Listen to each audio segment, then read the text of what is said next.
Thank you. Good man. I wanted to call in about government repeatedly demonstrating that they're poor fiscal managers. Government are responsible for the management of taxpayers' money and royalties and so on. But now we find ourselves in a financial crisis, and I wanted to point to 2 or 3 examples of where government has failed to properly manage the province's money. One of those is the audits. The Department of Natural Resources are responsible for auditing royalties from our offshore projects, and that accounts for about 25% of the province's revenue. Yep. You look at, there's a 6-year window on some projects and a 5-year window on others where they're responsible for auditing. And just to give an example, between 2002 and 2005, the audits on Terra Nova resulted in an additional $45.4 million payable to this province. So it is significant. Yeah, now, is this a case where we get the money late sometimes or we miss out? Because I don't know if there's any reports, documented reports of us having missed royalties in total. I know that if you don't get it on time, then of course there's all sorts of side stories that go with that, because your money can help earn money, your money can go towards programs needed in a specific timely fashion. So we get the money eventually, we just don't have enough auditors on staff to take care of it inside the appropriate window. Well, no, if you go beyond the allowable time to audit, then government loses out on that potential revenue. So you don't get it whatsoever. I'm just trying to get the clarification because I'm not sure. So if you don't hit the window, you don't get the money. Absolutely. So, for example, the audits on the Terra Nova project between 2002 and 2005, if those audits, because Terra Nova has a 5-year window where government is responsible to audit those projects. If they go beyond those 5 years, for example, they could have lost out on that $45.4 million that was payable to the province. Okay. Those audits picked up an additional $45.4 million. Yeah, I remember the story. Mm-hmm. So, the Auditor General pointed to, the magnitude of these audits or audit results indicates the importance of these annual audits and why the audits should be performed on a timely basis. Also pointed to the fact that, waiting late to do these audits risks that the evidence may not be as high quality and may make the reassessments very difficult, if not impossible. As fair ball, listen, if we don't have the appropriate number of auditors working on behalf of the province to ensure we get every nickel that we're owed based on the royalties, that's a problem. Because as you say, if we're going to rely on 25% plus coming from that stream, then we got to make sure every nickel makes it to the Treasury. Understood? Absolutely. Yep. So, the department, in response to the Auditor General's report, the department said, well, they're looking for ways to improving, the time tracking, and pointed to the fact that they've hired more staff. The reality is, the department hired 4 positions in last year's budget to complement the 12 employees.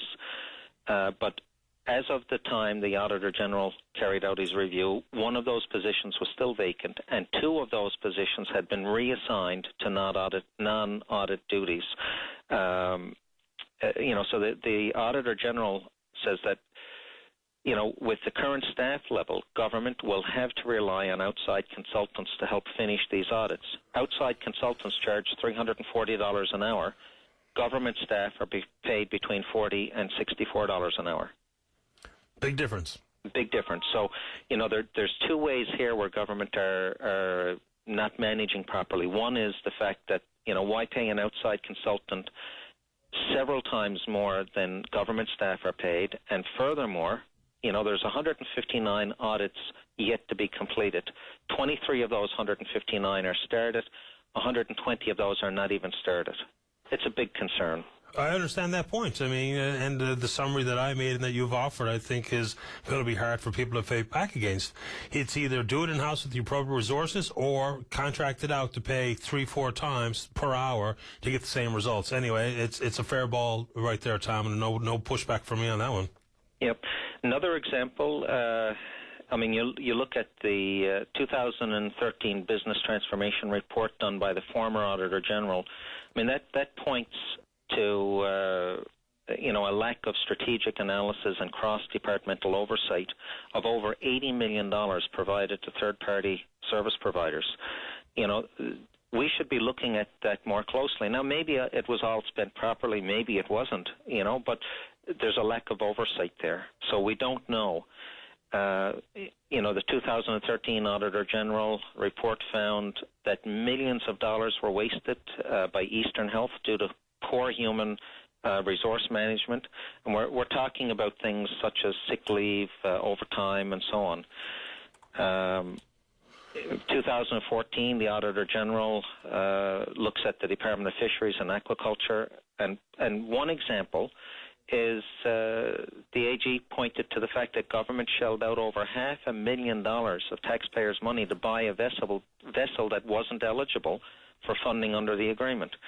So these are very serious concerns, and if the province is in a very tight financial situation right now, we only need to look at some of these situations and circumstances to understand why.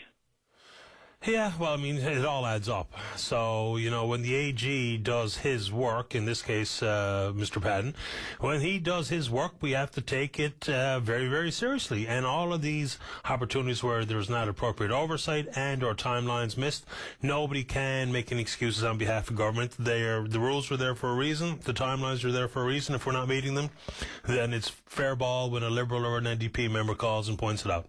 Yeah, and, government need to look at the recommendations of the Auditor General, but they're not. I want to give one more example, and I appreciate you giving me some extended time, but, there were 82 recommendations made in 2003 to government on their light vehicle fleet, which is basically highway vehicles. Another 12 recommendations were made in 2006. In 2011, the AG noted that only a few of those recommendations had been implemented. Again, in December's report, raised concerns that many of these recommendations are still not implemented. And what we're looking at, for example, in 2006, the AG determined that there were 18 vehicles underutilized, very low mileage, less than 5,000 kilometers on some of them, less than 10,000 on others. By 2010, that number had grown to 217 underutilized vehicles. Government agreed with the Auditor General in 2006, said, yeah, we'll cut our fleet by 18, but instead of cutting it, allowed it to continue to grow and grow, and to the point that there were 217 vehicles in 2010 deemed to be underutilized. And that fleet continues to grow. And the Auditor General points to the fact that the fleet manager position has been vacant since 2006. In 2013, government cut the Clerk 3 position, which is still vacant. Logbooks are not being kept. There's warranty work that's not being performed on these vehicles. Instead, they're getting outside companies to perform warranty work. You look at the fact that, there's no way of determining, the purchase of gas for these vehicles. The Auditor General points to the fact that each vehicle has its own gas card, but in some cases, the amount of fuel purchased exceeds the tank size on the vehicle. Now, maybe there's a good explanation for that, and maybe there's not. I have no idea on that one, to be honest with you. But these points that you bring up, I'm happy to try and get some answers from government. They always answers on these things. The Auditor General's made the points, and I've seen them react to things like the royalty business. I've seen your colleague, Kathy Bennett, speak out on this one in the past. So these are legitimate concerns, and I'm happy to try and get some further answers here for our listeners on Open Line. I've got to get to the break, though, Tom, but I'm glad you called this morning. These are important matters. Thank you very much for the time to allow me to bring my points forward. I appreciate it, sir. All the best. You too. Bye-bye.